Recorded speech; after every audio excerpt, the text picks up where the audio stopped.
नमस्कार दोस्तों, आज हम बात करेंगे सेंट्रल यूनिवर्सिटी ऑफ तमिलनाडु द्वारा निकाली गई टीचिंग की भर्ती, जिसमें कुल पद 23 है। चलिए जानते हैं इसके बारे में। देखिए, अगर ऑर्गेनाइजेशन की बात कर ले तो यह है सेंट्रल यूनिवर्सिटी ऑफ तमिलनाडु। पदों की बात कर ले तो इसके अंतर्गत आए हैं प्रोफेसर, एसोसिएट प्रोफेसर और असिस्टेंट प्रोफेसर की भर्ती, जिसमें कुल पद जो है 23 हैं। अगर जॉब लोकेशन की बात कर ले तो ये तिरुवर तमिलनाडु में स्थित है। चलिए बात कर लेते हैं डिपार्टमेंट वाइज फैकल्टी पोजीशन की। देखिए दोस्तों, मैं इसे ज़्यादा एक्सप्लेन नहीं करूँगी वरना वीडियो बहुत लंबा हो जाएगा, क्योंकि एक एक करके बहुत ज़्यादा पोस्टें हैं, बहुत सारे डिपार्टमेंट है, इसलिए मैं कुछ पदों के बारे में बताऊंगी। बाकी आप इसका फुल नोटिफिकेशन पढ़ लेंगे, मैं डिस्क्रिप्शन में दे दूंगी।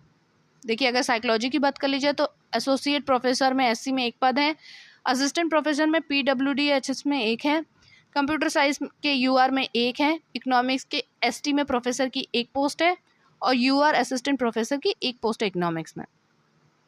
चलिए बाकी आप देख लीजिएगा।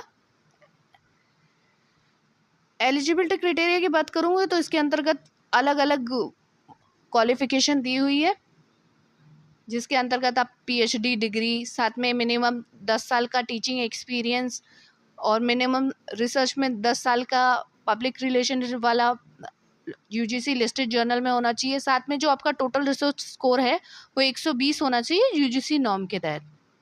म्यूज़िक की बात कर ली जाए तो इसके अंतर्गत भी एमिनेंट स्कॉलर या डॉक्टरेट की डिग्री होनी चाहिए। आपको एक्टिवली इंगेज्ड होना चाहिए 10 साल के लिए टीचिंग एक्सपीरियंस में, मिनिमम 6 साल का पब्लिक रिलेशन भी या यूजीसी लिस्टेड जर्नल में होना चाहिए और टोटल रिसर्च स्कोर 120 होना चाहिए यूजीसी नॉर्म की तरह।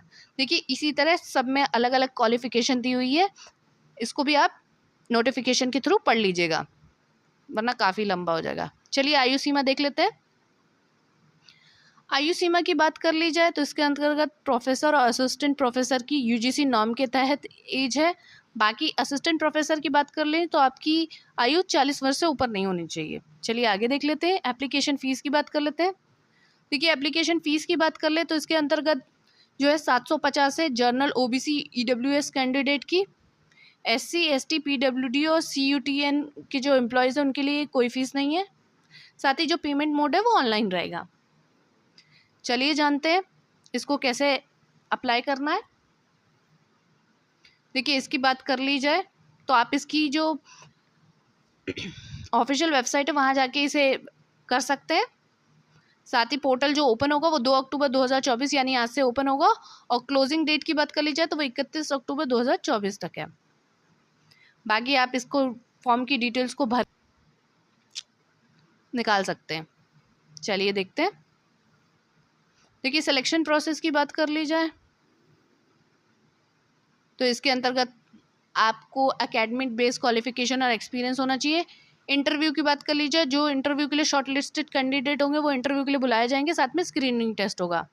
इंपॉर्टेंट डेट्स की बात कर लेते हैं, हालांकि मैं पहले ऊपर भी बता चुकी हूँ। इसके अंतर्गत जो आपका जो एप्लीकेशन स्टार्ट होना है वो 2 अक्टूबर को होगा। एप्लीकेशन एंड होने की बात है तो वो 31 अक्टूबर को है और हार्ड कॉपी जो जमा करने की सबमिशन की बात है वो 10 नवंबर 2024 तक है। चलिए कुछ इंपॉर्टेंट लिंक्स की बात कर लेते हैं। दोस्तों, अगर आपको इसका ऑफिशियल फुल नोटिफिकेशन चाहते हैं या इसे ऑनलाइन अप्लाई करना चाहते हैं तो इसका लिंक मैं डिस्क्रिप्शन में दे दूंगी, आप वहां से इस फॉर्म को भर सकते हैं। साथ ही आपको अगर ये वीडियो अच्छा लगा हो तो लाइक एंड सब्सक्राइब करें। धन्यवाद।